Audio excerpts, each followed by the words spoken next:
Hey guys, welcome back. I took a day off of work today to help take care of my wife. She's sick and not feeling very good. She's pregnant, and it's hard for her to keep up with our active little boy. Plus, we're watching some of our friends' girls.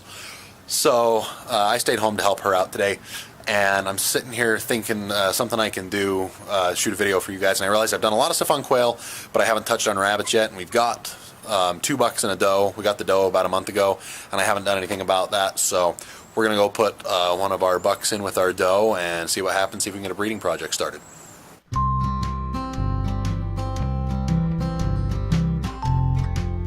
So these are the 2 bucks. This one over here on the left, I don't know what kind he is. He's some cutesy, fluffy, floofy breed that's not really good for meat.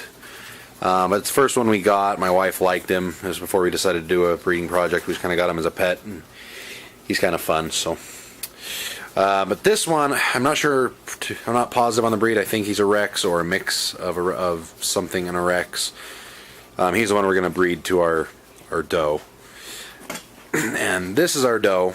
I'm pretty sure she's a full Rex. Like I said, I'm not super familiar with all the breeds, but she looks to me like a Rex. And they're a good breed for meat as well as for fur. I don't know that we'll go to the extent of skinning rabbits anytime, and it's just a lot of work for not a lot of return as far as I'm concerned for now anyways. But they're a decent meat rabbit. They're not as good as like the Flemish Giant, some of these bigger ones, but they're still a pretty decent meat rabbit. So what we're going to do is we're going to take her and move her over here to this buck's hutch.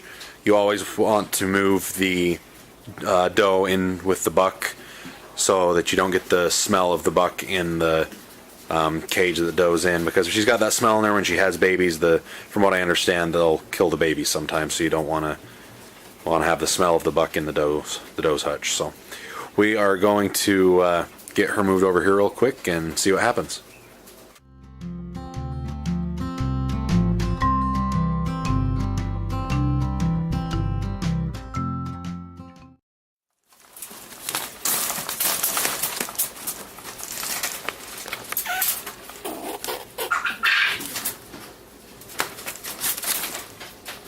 Well, that was fast. Alright guys, it seemed to be a success. I wasn't able to film it as good as I'd like. It happened a little quicker than I thought it would. But we're going to come back in an hour and do it again anyways. And the reason we do that is you can actually double your litter sizes by breeding them again in an hour. And the reason that is because rabbits are induced to ovulate by breeding. So once the doe has been bred, that induces her to drop eggs. And once those eggs are dropped, it takes about an hour for them to get down into place, and then they're being fertilized by whatever sperm's left over that's still good. So by breeding them an hour later, you're actually getting good sperm in there right at the time when it's supposed to, and you can actually double your litter sizes that way. So we're going to wait an hour, come back and do that, and then we'll go from there. Okay, here we go with round 2.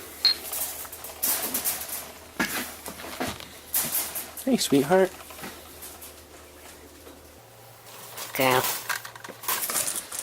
Alright, let's see if we can film this a little bit better this time.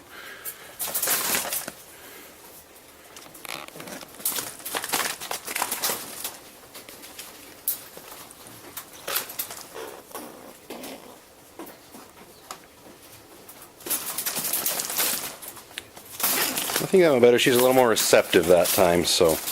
Alright guys, the deed is done. We're hopefully going to be seeing babies now in the next 29, 30 days, somewhere in that area. Is when we should be having babies now. But we're going to, in the meantime, between now and then, get a separate area ready for her to have her babies, have some straw and stuff or some type of material where she can make a nest, and we'll kind of keep tabs on her between now and then, see how she's doing and watch some of her behavior, and when she starts building the nest, we'll get some video of that. But thanks again for watching, guys. We'll see you next time, and until then, remember, you guys can do this too.